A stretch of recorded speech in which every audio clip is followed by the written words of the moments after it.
Bueno, vamos a iniciar esta segunda parte de la transformada de Fourier, recordando esta diapositiva que contiene la definición de esta transformada.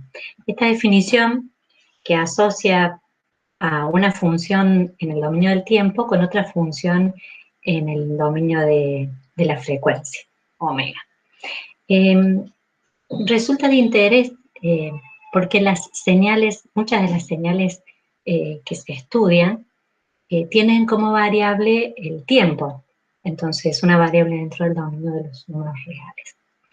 Pero para estudiar una señal de este tipo, en general las señales con las que se trabajan son del conjunto de los reales a los reales. La transformada está definida para una función que inclusive puede tomar valores complejos, aunque en la realidad las funciones que nos van a interesar son de reales en reales. Y en general uno está acostumbrado entonces a esa representación de f chica como función del tiempo, ¿está bien? Pero se dice que las características que interesan de una señal de tiempo no siempre se ven claramente a partir de esta representación en el dominio del tiempo. Algunas de las características que son importantes para los problemas de transmisión de datos se pueden visualizar no en esta representación en el dominio del tiempo, sino a través de la representación en el dominio de la frecuencia. Eso justifica un poco, en parte, el tratamiento o el estudio de una señal a través de su f de omega, a través de su transformada de Fourier. Y otra de las razones que dan lugar al uso de esta transformada de Fourier es el estudio o la aplicación de esta transformada al análisis de sistemas. Ya hemos visto cuando en clases anteriores vimos la transformada Z, una análoga pero para sistemas discretos. Hemos visto lo que entendíamos como sistema, ¿está bien? Decimos que un sistema es aquí lo hemos representado a través de una caja negra, un sistema en realidad transforma una señal de entrada en una señal de salida, ¿está bien? Este sistema puede ser un circuito, puede ser un sistema de masa resorte, ¿no? Y hay algo que nos interesa, que consideramos la entrada, y otro dato que nos interesa va a ser de nuestro interés y lo consideraremos como la señal de salida. De este modo, en realidad podemos interpretar que el sistema es un operador, ¿también? Que actúa sobre la entrada x de t y que genera a partir de esa entrada una cierta respuesta que vamos a llamar i de t en este caso. Cada vez que el sistema recibe una entrada, generará una salida acorde a esa entrada, ¿está bien? Y si pensamos en dos entradas distintas, aquí las hemos nombrado como x1 y x2, cada una de ellas generará para un sistema dado una salida distinta. Si llamamos I1 e I2 a las salidas correspondientes a estas x1 y x2, podremos conectar con ese operador y decir, bueno, las respuestas del sistema I1 es lo que se obtiene como resultado de operar a la entrada X1. Y lo mismo para X2. ¿Sí? Lo cierto es que algunos sistemas tienen una característica que aquí estamos enunciando en esta fórmula, que indica que dados dos escalares, llamados alfa 1 y alfa 2, una combinación lineal de esas entradas, x1 y x2, a través de esos escalares, tiene como respuesta del sistema la misma combinación lineal de las salidas correspondientes a esas entradas. ¿Está bien? Un sistema que tiene estas características, ya habíamos dicho en esa oportunidad que lo vamos a llamar un sistema lineal. ¿Está bien? Cuando las respuestas a las entradas son una combinación lineal de las respuestas individuales, el sistema diremos que se comporta con una característica lineal. Y otra clasificación de sistemas eran aquellos que mencionábamos como sistemas invariantes en el tiempo, que son los sistemas en los que la respuesta a una determinada entrada es la misma, no importa en qué tiempo esté efectuada o esté aplicada esa entrada. Es decir, eso lo estamos representando aquí en esta última expresión. Entonces, si la respuesta a la entrada x de t es y de t para un determinado sistema, si el sistema es invariante en el tiempo, la respuesta a la entrada desplazada t sub 0 unidades, la respuesta es la misma respuesta inicial desplazada en la misma magnitud de tiempo. Es decir, la respuesta del sistema ante una misma entrada es la misma. Si la entrada se desplaza, la respuesta se desplaza de la misma manera. Esos sistemas, los que tienen las dos características juntas, son los sistemas que se llaman lineales invariantes en el tiempo. Y esos sistemas son de especial interés porque hay muchos sistemas que representan fenómenos reales que tienen estas dos características. Cuando un sistema tiene estas dos características, estos dos atributos, vamos a definir en particular a la respuesta del sistema ante la entrada impulso unitario, la vamos a describir, le vamos a poner nombre propio, la vamos a llamar HDT. Es decir, HDT es la respuesta del sistema ante una entrada muy particular, el impulso unitario o la delta de Dirac. Si esta es la entrada del sistema, la salida ya no la vamos a llamar IDT, sino que la vamos a llamar en particular HDT, la respuesta del sistema particular ante el impulso unitario. Lo cierto es que cuando un sistema tiene estas características de ser lineal, invariante en el tiempo y sus condiciones iniciales son nulas, es posible relacionar la respuesta del sistema I de t ante una entrada X de t a través de simplemente la convolución entre la señal de entrada y esa H de t que habíamos definido anteriormente. Miren que esta expresión entonces da una manera sencilla de estudiar un sistema porque si uno conoce la H de t del sistema, es decir, cuál es la respuesta del sistema ante la delta de Dirac, puede calcular la respuesta del sistema a cualquier otra entrada, porque simplemente haciendo la convolución de la nueva entrada con esa H de t, generaríamos con ese cálculo la respuesta del sistema ante cualquier entrada que nos interese. ¿Está bien? Esta es una característica de los sistemas LTI. Recordando la importante propiedad de la transformada de Fourier, esta que decía que veíamos en el video anterior, que la transformada de la convolución de dos señales simplemente es igual al producto común de las transformadas individuales, esta propiedad nos va a venir entonces muy bien también como herramienta para estudiar o describir algunos sistemas. Porque esta expresión nos daría una oportunidad también para encontrar la respuesta ante una entrada determinada. Porque acá decíamos, si hacemos la convolución, conocemos la respuesta. Pero otra opción, haciendo uso de esta última ecuación que estamos presentando, otra opción sería, conocidas una entrada y conocida H de t, es posible determinar por tablas y por uso de propiedades, es posible calcular o encontrar las transformadas de esas dos, la transformada de la señal y la transformada de H. Aquí las hemos nombrado como X de omega y H de omega. ¿sí? A partir del producto común de esas dos transformadas individuales, lo que reconoceríamos sería la señal de salida, pero en el dominio de frecuencia. Bueno, si lo que queremos conocer es la I de t, es decir, la respuesta del sistema, nomás antitransformando esta expresión, generaríamos la respuesta que estamos buscando. ¿sí? Esa sería entonces esta expresión otra alternativa sencilla para calcular la respuesta, evitando el cálculo de convolución que tiene cierta complejidad en algunas ocasiones. Y de paso, mencionar que a partir de esta expresión de la transformada de las señales que está aquí, es posible despejar la expresión para h de omega, porque al tratarse esto de un producto común, uno puede pasar esta expresión, la x de omega, dividiendo, y decir, bueno, la función del sistema, la función de transferencia del sistema, h de omega, es simplemente el cociente de las transformadas. La transformada de la señal de salida sobre la transformada de la señal de entrada. ¿Sí?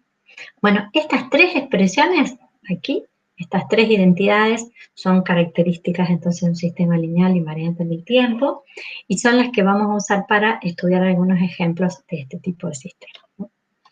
El ejemplo que vamos a desarrollar es el mismo que tenemos en el material y propone un circuito RC y pide que hallemos la respuesta al impulso unitario del circuito mostrado en la figura, suponiendo condiciones iniciales nulas. ¿Sí? Indica aquí la representación que la entrada es x de t. La entrada tiene que ver con la excitación entrante del circuito y la salida, I de t, marcada aquí, tiene que ver con la diferencia de potencial a través del condensador que aparece aquí. Así que lo que nos piden es la respuesta al impulso unitario. El impulso unitario es la delta de Dirac, la respuesta entonces es la h de t que estamos describiendo, ¿no? En el sistema común decimos x e y, entrada y salida. Delta, si la entrada es delta, decimos la respuesta es la que llamamos como h, ¿está bien? Así que lo que nos están proponiendo que encontremos es h de t. En vez de encontrar h de t, lo que nos vamos a ocupar es de encontrar la transformada de esa h, descrita, como hemos dicho recién, como el cociente de las transformadas de la salida sobre la entrada. Esa es la expresión con la que vamos a trabajar. Y para eso vamos a plantear las ecuaciones del circuito y vamos a ver cómo llegamos a una expresión de ese cociente. Bueno, las ecuaciones de ese circuito de RC son estas que vemos a continuación.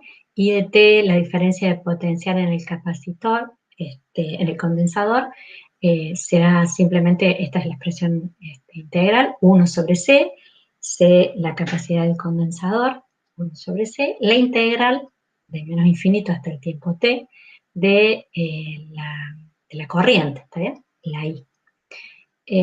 Y la diferencia de potencial aquí, que es la entrada, en realidad es la excitación entrante, la X de t, hay que sumarle a la caída de potencial en el condensador la caída de potencial en la resistencia, ¿está bien? O sea que la expresión que ya habíamos escrito, le agregamos la caída de potencial en la resistencia, que va a R, la resistencia eléctrica, por I, que es la misma corriente que pasa por la resistencia y por el condensador.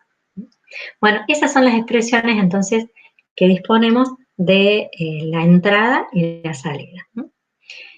Nos interesa para nuestro propósito las transformadas de esas dos señales de entrada y salida. Así que eso requiere el uso de las propiedades, ¿está bien? Para la primera, el uso de la propiedad de la integral, que ya vimos y mencionamos en la clase anterior. Para la segunda, esa misma propiedad combinada con la linealidad, ¿está bien? Porque aquí hay una suma de dos términos.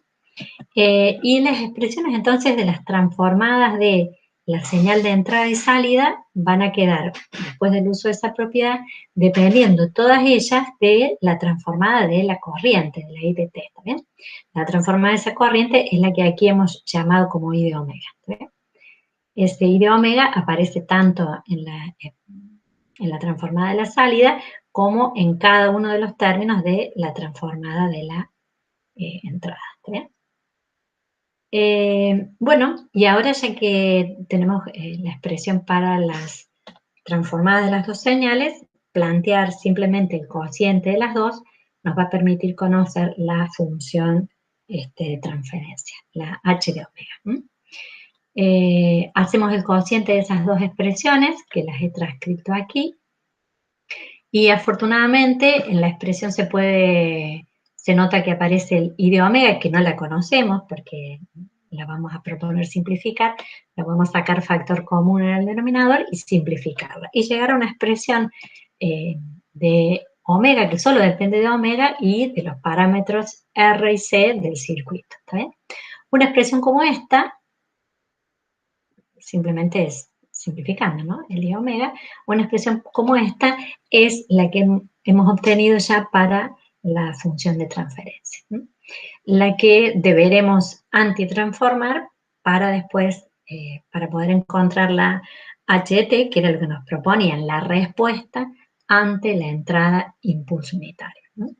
Para transformarla, para antitransformarla, para que la podamos encontrar en las tablas, va a convenir escribir en otra manera, más simplificada, que tiene que ver con, acá, hacer un común denominador, poner una fracción, se va a simplificar lo de arriba con lo de abajo, y la expresión a la que vamos a llegar es simplemente esta, equivalente a la anterior, nada más que reescrita, y con esa forma de la transformada venimos a la tabla y podemos advertir que la expresión responde a algo de este tipo, ¿sí? La constante A que aparece aquí tendría que ver con 1 sobre RC, hay otra constante más, esta RC que está acá afuera, pero el valor de A tendría que ver con 1 sobre RC. Y esta transformada entonces corresponde con una función exponencial de esta forma, e a la menos AT, el parámetro SA estaría descrito por 1 sobre RC multiplicado por el escalón unitario. Por supuesto, la parte real de A, en nuestro caso real, es positiva, así que se cumple con esto.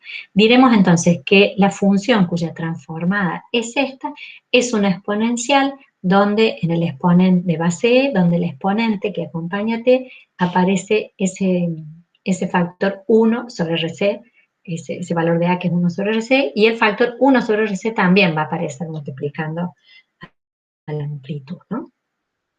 Bien, entonces escribimos eso, ¿eh? Aquí está la función que figuraba en la tabla y el factor de escala 1 sobre RC. Bueno, esta sería entonces la respuesta en el condensador, ¿sí? Así variaría la diferencia de potencial a partir de una entrada, una excitación externa del tipo impulso unitario. Bien. Y el otro ejemplo que sigue también vinculado con este mismo problema es el que propone en el mismo circuito anterior hallar cuál sería la respuesta del sistema, pero ahora ante la entrada escalón unitario. Es decir, cuando la señal de entrada xn sea el escalón unitario, encontrar cuál es la salida en el condensador, la diferencia de potencial en el condensador a partir de esa excitación externa. Tendríamos para resolver este ejemplo dos maneras. Simplemente hacer la convolución entre el escalón unitario, que es la señal de entrada, con la h de t que hemos encontrado en la diapositiva anterior. Esa sería una de las opciones y esa es la que está descrita en el material de la cátedra. Y la otra opción sería como un camino más largo, pero también viable, que es transformo el escalón unitario y la h de t. Esas dos transformadas las multiplico, una multiplicación directa, y después antitransformo esa expresión, porque esa multiplicación directa nos va a dar la respuesta del sistema, pero en el dominio de frecuencia. La antitransformo y recupero la señal respuesta y de t que estoy buscando. Bueno, ese procedimiento es el que vamos a compartir ahora, ¿está bien? Bueno, acá está representada la situación, tenemos como entrada el escalón unitario y queremos conocer la salida, ¿está bien? Bueno, entonces vamos a usar esta expresión, en vez de la convolución vamos a hacer el producto de las transformadas de la señal de entrada, que es U, o sea que acá vamos a tener que poner la transformada del escalón unitario, y esta h de omega es la que encontramos hace un ratito y esta era la diapositiva anterior. Bueno, la transformada del escalón unitario es esta, la dedujimos en la clase anterior, en el video anterior, y si no, la buscamos en la tabla, ¿está bien? Y esta es la transformada escrita de una manera más compacta, la transformada de la H que habíamos encontrado recién, ¿está bien? El producto de estas dos directamente es la I de omega que vamos a proponernos antitransformar, ¿está bien? Para antitransformarla, primero la vamos a tratar de operar para que quede como una combinación de señales que aparezcan en la tabla, ¿está bien? Así que para eso, sencillamente, iniciamos haciendo la distributiva de esta fracción por cada uno de los términos que aparecen aquí. Eso es lo que he hecho en este primer paso. En el segundo paso, bueno, he simplificado esta expresión, pero el producto con la delta lo único que hace es toma esta función en omega igual a 0, entonces esta expresión termina valiendo 1, nos queda esta expresión, y en realidad lo que vamos a necesitar operar es con esta primera parte, perdón, o esta primera parte, para que podamos encontrar qué función tiene como transformada esta, va a convenir que a este producto de fracciones simples lo escriba de otra manera y lo pueda expandir en fracciones simples. Esto lo sabemos hacer ya en otras ocasiones, ¿está bien? Así que no más que lo escribí de este modo, es decir, como una función racional, es decir, como un cociente de dos polinomios, para advertir si se trata de una función racional prima, que es reducida, perdón, o no lo es. Tiene el orden más alto abajo que arriba, pero la reacomodamos para que este RC no figure menos RC, simplemente aquí he consignado eso. Y a partir de esta expresión he propuesto la descomposición en fracciones simples para esa parte nada más de la solución, admitiendo como raíces omega igual a 0 y omega igual a I sobre RC, ¿está bien? A partir de esas dos raíces que se advierten en el denominador, uno propone esta expansión en fracciones simples, cálculo de los coeficientes A y B da estos valores que después los reemplazo acá, y toda esta expresión es la que vamos a poner aquí en la expresión de I de omega, ¿está bien? Bueno, ya esto que es un cálculo auxiliar lo voy a desaparecer y voy a reemplazar esa expansión con los valores de A y B que ya calculé de esta manera, ¿está bien? Ahora sí, esto ya está más apropiado para que lo podamos individualizar, es decir, cuáles funciones tienen como transformadas estas. Ya notarán ustedes que acá se parece a algo de un exponencial, lo vamos a reescribir de esta manera para que aparezca I omega, que es lo que realmente aparece en tabla, I omega más un cierto valor de A, recuerden. Lo escribimos así, entonces ya advertimos que esta parte corresponde con la transformada de una señal exponencial. Exponencial donde el exponente es este valor cambiado de signo y hay un factor menos 1 que debiéramos agregar adelante de la exponencial. Y estos otros dos términos que quedan acá, 1 sobre I omega y más pi por la delta, corresponde con la transformada del escalón unitario, ¿está bien? Esto mismo que habíamos visto acá arriba, ¿está bien? Así que nuestra señal, nuestra I de t, la que vamos a obtener antitransformando, tiene esas dos partes. La parte de la exponencial correspondiente a este primer término y los otros dos que corresponden con la transformada de la señal escalón unitaria, ¿está bien? Así que la señal de respuesta de nuestro sistema, es decir, cómo se comporta la diferencia de potencial establecida en el condensador a partir de que la excitación es un escalón unitario, está dada por esta expresión a la que hemos llegado. Bueno, la gráfica de esa expresión es algo de este tipo. Por supuesto, la diferencia de potencial inicia en 0 y va creciendo, ¿está bien? Nomás la expresión que he puesto aquí simplemente se nota, hemos sacado el escalón unitario factor común y nos queda 1 aquí menos la expresión de la exponencial, ¿está bien?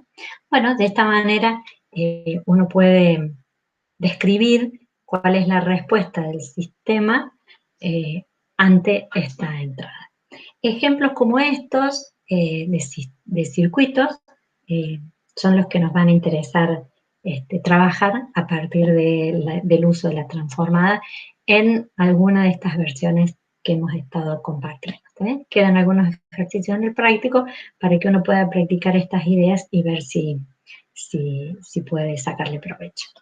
Con esto, entonces, cerramos la segunda parte de lo que vamos a proponer para que ustedes revisen el tema de transformar el